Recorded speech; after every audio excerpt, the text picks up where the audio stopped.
So this is an interdisciplinary series, which means that we're drawing in scholars from different disciplines to contribute to all of the different books. In terms of the book about water, as the sole author, I had to draw on some hard science information to be able to talk about the properties of water. But in terms of body matters, we've used a selection of academics from different disciplines. We have indeed, and this is mainly because, well, not just because the idea of materiality is gaining a foothold throughout the wider humanities, which is our main core of disciplines, but also beyond the humanities, so it's getting embedded in sciences as well. This notion that the world is made up of matter, which of course seems obvious, but also that humans aren't exceptional. We're not here imposing ourselves over matter, that what we do has consequences that we don't understand, and we are shaping the world around us, which is going to come back and reshape us, as Lucy mentioned earlier, with the water and plastics.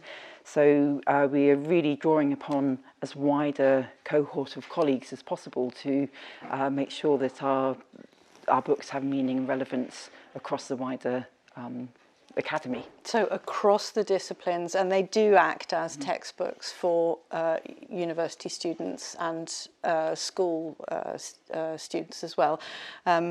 And this is an international focus too, so we're drawing in scholars from right across the globe to contribute here. Some of them are hard scientists, so this is going to be really exciting to pull all this together into one volume. So just to give you an example, the next book that we're working on is one about plants and how plants shape people's lives. So we've got some, big names coming in to write these chapters, which I'm really excited about. And after that, we'll be moving to look at earthy matters, where we're going to look at how people interact with soil and different earthy substances, clay, plaster, a range of different materials that people have been working with for thousands of years, going right the way back to the Paleolithic, but in particular from the Neolithic on, humans have really physically shaped the world around them by making things out of clay, building sites out of clay. So the tell sites that we find across the Near East are all shaped by houses that people built continue on top of each other.